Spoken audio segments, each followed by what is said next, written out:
Hey guys, welcome to the channel. You're gonna have to excuse my burnt face. I was out all weekend on a NRL hunter trip and I was filming for some guys out there. Not a great recipe when you've got really hot sun beating on fresh snow that bounces right back in your face and just fries you. But we survived and got some great footage and had some good times with good buds. But anyway, you know, I wanted to take this opportunity while I was shooting Tommy's Tangerine, the original 911, to really talk about what sets the 911 apart from any other car.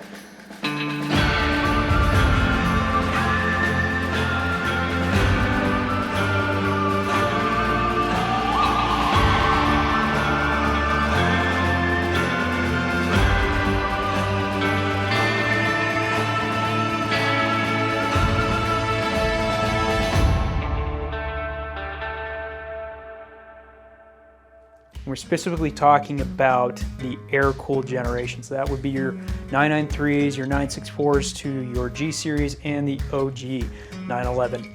We're going to talk about, you know, what makes them special from kind of an overview standpoint. We're not going to get too technical. I'm going to save that for somebody who knows the technicalities of it a little bit better. Maybe, hey, Eric will jump on and talk to us in more technical detail. But guys, for this episode, let's kind of boil it down to three things. Also, if you're in the market for 911s, I would highly recommend you buy one as soon as you can. These cars are unfortunately going up in value, and just checking recently. I mean, I think Tommy can attest to this.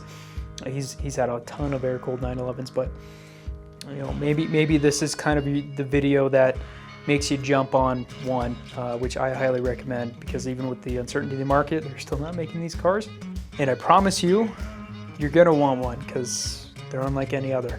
So with all that being said, enjoy the footage and let's talk about what sets the 911 apart from any other car. Number one, I'll say, is the size. Now there are smaller cars than this and there are bigger cars for this, but I really want to talk about the proportions, and maybe proportions is a better word for it. One of the things that I don't think a lot of people realize is just how phenomenally functional this car is. For its size, it is not a big car. It's a very, very small car for what it is, a four-seater, sports car. You know, you can compare it to things of the era, which would be like your Mustangs or your muscle cars, and they tend to be a little bit larger. And I think that just kind of adds a lot of weight, unnecessary weight especially. Again, we're talking specifically about proportions. Maybe proportions are what's more correct to say, but when you look at this car, there's not a lot of wasted space. The engine's in the rear, and I won't say it's a super tight compartment for the engine, but it is very compact. It's very well put together. I think, you know, just as a testament to how tight this area is, when they did a 930 or like a turbo, they have to add that whale tail fin that's super famous, just to fit everything in, and so not everything fits actually in the engine bay as it would, and you can see some detailed photos of that. But it's kind of a cool little detail that you don't think about. You think of the whale tail as just kind of an aerodynamics thing, but it's actually it doubles down as getting more room for the engine bay as well. And like I said, this is a four-seater car, but technically those two seats are, well, it's hard to call them seats.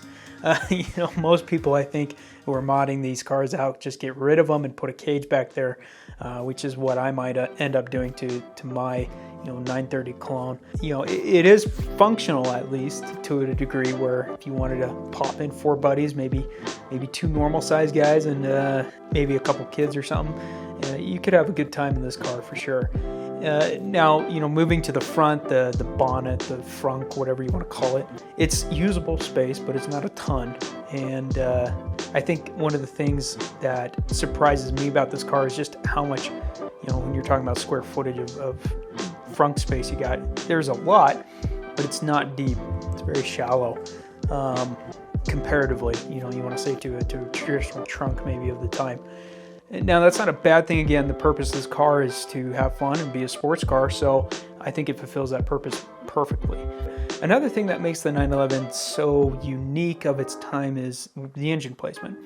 The engine being in the rear, in the driver, in the front, some people, I think there's a meme that floats around where it's a horse in the back and the jockey in the front, which is kind of funny. But in all seriousness, like, it's a different feeling. It is very fun to be pushed by a car, not pulled by one.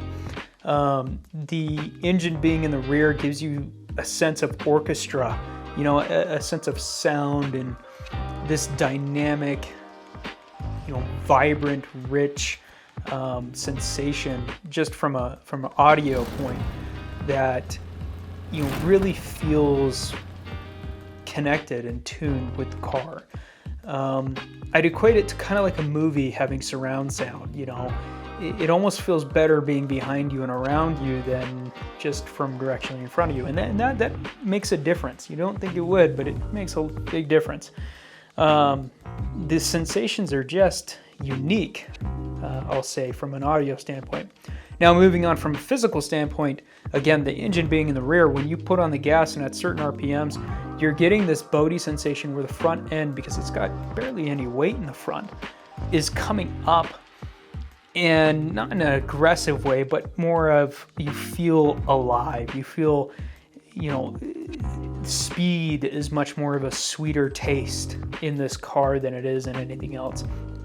And that's a really understated point about this vehicle, and the 911s in general, the air-cooled ones, is how you get that sensation of speed. Every car delivers sensation differently, but this car delivers it perfectly, in my opinion. To Ford, on the engine placement, because you don't have a ton of weight in the front, the steering, because it's mechanical, and you got to realize that a lot of these cars are mechanical steering. There's no hydraulics or anything in between you, or electronics per se, in between you and the steering of this vehicle. That dynamic of push and pull from the engine in the front and the rear really translates super well to the steering. You'd think it would be harder to steer this car, but it is very easy to steer this car, and a large part of it is because of the weight distribution between it. And you don't get that feeling in other cars that have a lot of weight over the front wheels. You tend to have a harder car to deal with, whereas this car is very easy to deal with. It's very precision. And a lot of people will talk about the precision driving of a Porsche 911. A lot of people will talk about why this car is so good for rally sports and why it has a rally heritage, even though it's only two-wheel drive, And that is a large part because you have that force, that weight on the driving wheels in the back. And because you have that weight there, you've got traction and better grit, but you also got better responsiveness, in my opinion. So, again, a lot of people talk about its rear engine and, its driver in the front, engine in the back.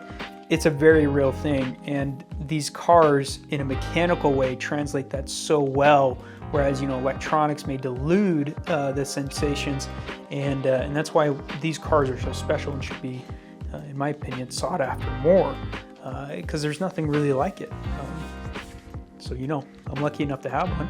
Lucky enough to enjoy the hell out of it, and hopefully you guys are as well. Now, the last point is mechanical nature of this vehicle.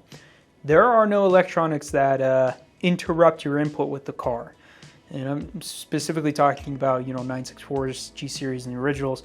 I'm not sure about the 993. I could be corrected. To my understanding, it is all mechanical still, but maybe there's hydraulic steering or something I don't know about.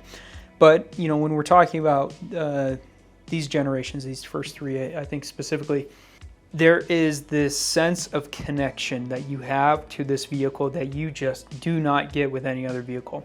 I've been lucky enough to drive a modern 992 Turbo, and it was a very fun car. I love that car, but it is so enhanced. It is ridiculous. It's so fun. But it's also, a lot, in a way, more disconnected than a car like my G-Body or my G-Series. And again, there's nothing wrong with cars that do it differently, or there's nothing wrong with vehicle manufacturers who tackle this differently or use electronics or whatever. I'm just saying what the 911 does so well and why it deserves a place in your heart, in your garage, in your dream car setup, right? This is sensations that you just don't get when combined all together with another car. And, you know, again, talking about that engine placement and it being more mechanical to steer, it balances each other. This car is something that works in so many areas because all things work harmoniously. You know, the fact that, again, it is all mechanical, but the engine helps that mechanical connection or that mechanical nature. And the body is proportioned right to take advantage of all of these things. And it comes together in such a beautiful, well-driven package. And, you know, I think we could add a couple more things. You've got its heritage, right? You know, being both race, rally, and now it's modern heritage, you know, which is tackling Nürburgring track times. The 911 has such a good heritage behind it. And then you could also talk about the styling, how it's timeless. I think they will always be making a 911, which is beautiful. You know, that's a beautiful thought to have one of the older classics where it started and then a modern one maybe one day in my garage or your garage. But, you know, I think, again, talking about where it all started with the OG, with Tommy's here, you know, this is where everything, you know, kind of came together, and this was the foundational point of the 911. So anyway, guys, hopefully you enjoyed that video, and hopefully you enjoy your 911, or if you were looking to purchase one, hopefully you get one here soon and you're excited. I know Tommy's always offloading one, so maybe hit him up. He'll always sell a car for the right price, and that is usually to buy another one. But thank you so much to Tommy, kind of our featured car this video. I really want to give a shout out to him. He's been wonderful enough to let me and Brandon go out and shoot constantly with all of his vehicles. If you got a 911 you want to shoot and you want to chat, I'd love to have you on the show. Come talk about your vehicle and your stories. So just hit me up in the comments below or hit me up on Instagram, Tanner B. Seymour. Other than that, guys, thanks for watching. And yeah, I think we'll catch you on the next episode.